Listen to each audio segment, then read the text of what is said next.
Hello everyone, I'm Shankar Krishnamurthy, and today I'm going to present to you my president project, where I will show you my monument that I made for my top president.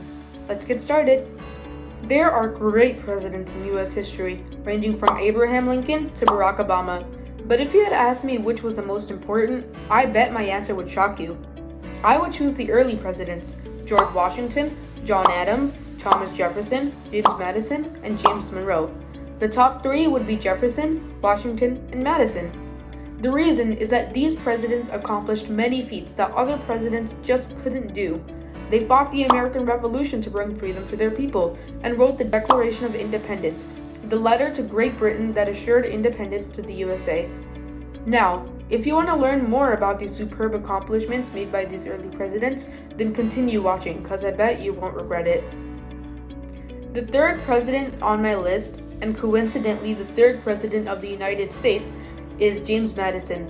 I believe he was one of the greatest presidents in US history because he stopped Great Britain and France from seizing American ships and made the frontiers safer for settlement.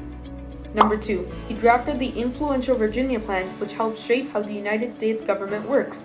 And number 3, he directed the Philadelphia Convention toward forming a new constitution. First, Madison should be honored in this new monument because he stopped Great Britain and France from seizing American ships and made the frontiers safer for settlement. Madison tried a new approach to protecting Americans at sea by offering France and Great Britain a deal. If they agreed to cease their attacks on American ships, the United States would stop trading with their enemy. Napoleon accepted his offer, but the British continued seizing American ships and impress American sailors. Madison saw only one way to force Great Britain to respect American rights: to go to war with Great Britain. Outraged Americans, losses at sea, and national pride resulted in the War of 1812. In the end, Britain and the USA signed a peace treaty ending the war, and Americans got the respect they deserved. Secondly, Madison should be honored in this new monument because he drafted the influential Virginia Plan. The Virginia Plan helped shape the way the United States government works. Importantly, it outlined how many votes each state would receive in Congress according to its population. A counterplan to the Virginia Plan was the New Jersey Plan, which called for one vote per state regardless of population. Ultimately, the convention created a House of Representatives based on population and a Senate based on the same amount of representatives, too. Other proposals of the Virginia Plan included a legislative branch consisting of 2 chambers, also known as a bicameral legislature, and a 3-part government composed of the executive, legislative, and judicial branches. In summary, the Virginia Plan, drafted by Madison, and the New Jersey Plan helped shape the electoral college voting system, which we still use today. Last but not least, Madison should be honored in this new monument because he directed the Philadelphia Convention toward forming a new constitution. The Articles of Confederation created a weak central government and gave no power to Congress to enforce its requests. The Philadelphia Convention was held in 1787 to amend the Articles of Confederation and replace the Articles with a new constitution. He wrote what became known as the Virginia Plan. At the convention, he convinced other congressmen that instead of amending the ineffective articles, it was time to supersede them with the new Constitution. Madison spoke over 200 times during the convention, which lasted from May 25th to September 17th. He is said to be the best informed man at any point during the debate, and his performance was highly rated among fellow delegates. With Madison's help, Congress created a new constitution that fixed all the previous problems of the Articles of Confederation. This new constitution is still used to this day. The first president of the United States and the second president on my list is George Washington. 3 reasons why I chose him to be the second president on my list is because, number 1, during the American Revolution, he commanded the Continental Army from 1775 to 1783. Number 2, he followed a strict policy of neutrality and isolationism. And number 3, he passed lots of legislation and bills during his presidency. First, Washington should be honored in this new monument because he commanded the Continental Army during the American Revolution, which lasted from 1775 to 1783. Washington was a delegate to the First Continental Congress in Philadelphia in 1774, when the First Continental Congress was convened, and then Commander-in-Chief of the Continental Army. Washington proved to be a better general than military strategist. He inspired his troops to keep going, even when they were poorly trained and lacked food and ammunition. Over the 8 years of the war, the colonial forces consistently held their own against the British, and in 1781, they were able to capture Charles Cornwallis. This action ended the Revolutionary War, and Washington was declared a national hero. America wouldn't have won independence from Great Britain without Washington's ability to inspire his troops to keep going even when they lacked food and ammunition. Secondly, Washington should be honored in this new monument because of his policy of neutrality and isolationism. In 1789, the United States was weak militarily. State militia troops could handle any threats the country faced. The United States was surrounded by unfriendly powers such as the British and Spain. In 1789, the French people rose against their king and declared war on Great Britain, causing the French Revolution. Washington was forced to decide which side to take in the war. Washington later announced that the United States would not be involved in the war between France and Great Britain. This policy of isolationism became the foundation of U.S. foreign policy for the next century. Even though the U.S. had allied with France during the American Revolution, President Washington still didn't take any sides during the war. His policy of neutrality and isolationism saved the USA from gathering more debt and having more Americans killed. Last but not least, Washington should be honored in this new monument because he passed lots of legislation and bills during his presidency. The most important legislation passed during the presidency of George Washington was perhaps the Bill of Rights. This accomplishment is enormous because the bill guarantees civil rights and liberties to the individual, like freedom of speech, press, and religion.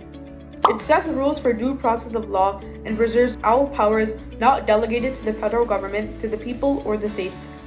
Washington also passed several other essential legislations during his term, including the Tariff Act of 1789, Judiciary Act of 1789, Bank Bill of 1791, Coinage Act of 1792, and Naval Act of 1794. The Tariff Act aimed to solve the pressing issue of raising revenue for the federal government. The Judiciary Act established the federal judiciary of the United States. It also set the number of Supreme Court justices at 6, 1 Chief Justice and 5 Associate Justices. The Bank Bill established the first bank of the United States. The Coinage Act created the United States dollar as a country's standard unit of money and established the United States Mint, and regulated the coinage of the United States. The Naval Act authorized the creation of a fleet of 6 ships, which eventually became the first ships of the present-day United States Navy. The third president of the USA, and the first president on my list, is Thomas Jefferson. I believe that Jefferson was the greatest president in U.S. history because he orchestrated the Louisiana Purchase, he abolished the slave trade, and he wrote the first draft of the Declaration of Independence. First, Jefferson should be honored in this new monument because of the Louisiana Purchase. The Louisiana Purchase was made in 1800 when Jefferson became aware of the potential military danger of French control of the Mississippi River. Jefferson sent his friend James Monroe to France in 1803 with $10 million to buy territory from Napoleon to head off a potential armed conflict. Napoleon later offered to sell the entire Louisiana territory for $15 million, more than what Jefferson previously offered, but Jefferson bought it anyway. This shows that Jefferson cares for the people because he doesn't want anyone to die in war, so he offered $10 million, finally paid $15 million, for the safety of his people. He also helped the young growing nation by purchasing more land, which nearly doubled the size of the USA. Secondly, Jefferson should be honored in this new monument because he abolished the slave trade. Thomas Jefferson called for criminalizing the international slave trade on December 2, 1806, the first day it was possible, in his annual message to Congress. Jefferson signed the act prohibiting importation of slaves into law on May 2, 1807, which barred the importation of new slaves into the United States. On January 1, 1808, it came into effect, the earliest date possible under the Constitution. The abolition of the slave trade was one of Jefferson's major accomplishments because it showed his dedication to equal rights for all.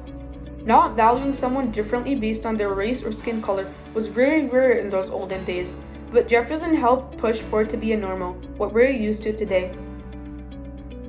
Last but not least, Jefferson should be honored in this new monument because he wrote the first draft of the Declaration of Independence.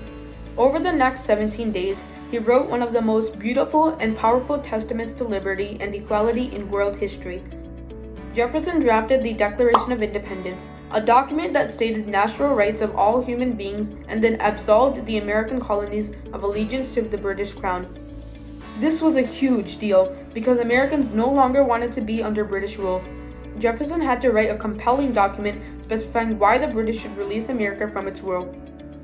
Even John Adams, a political rival of Jefferson, chose Jefferson to write the first draft of the Declaration because he was a fan of Jefferson's literary style.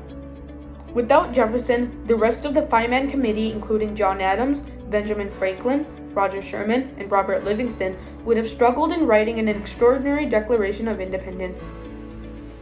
As you can see, the top three presidents I chose, Jefferson, Washington, and Madison, have accomplished many feats which set them apart from the rest. I hope you enjoyed my presentation and learning about these early presidents. That is it for me today. Thank you for watching. Stay tuned and goodbye. Wait, don't leave yet. Before you go, I want to show you some images of my finished greenhouse that I built for Thomas Jefferson because he loved agriculture and gardening. Here are some images and videos of the University of Virginia Agricultural Building. The greenhouse I built is an addition to the University of Virginia Agricultural Building. The green and black papers continues the grass and the pathway. I added some stands in the back of the building to help it stand up on its own.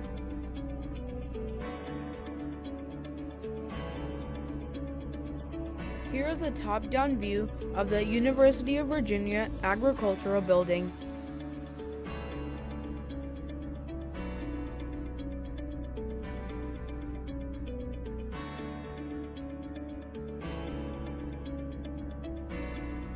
Here is a 3D model of the University of Virginia Agricultural Building.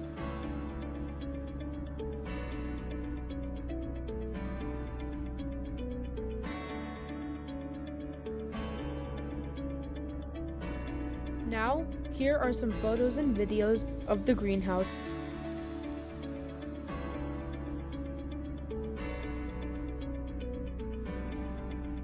At the entrance, there are some curtains for decoration. The greenhouse is covered with plastic to resemble glass. Inside the greenhouse, you will find some plants. The structure of the greenhouse is built on popsicle sticks.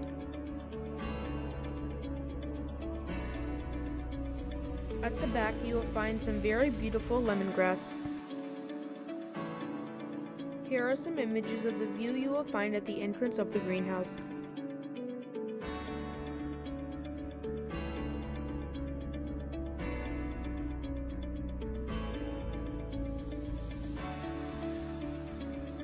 Here are some images and videos of the greenhouse with the University of Virginia Agricultural Building. Here is the overall view of the greenhouse with the University of Virginia Agricultural Building.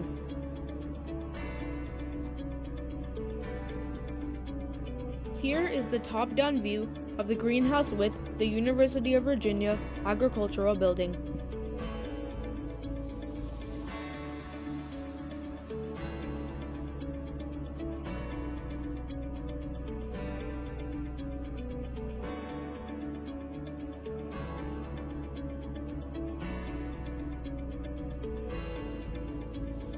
Now, this is the real end of the video. I hope you enjoyed it.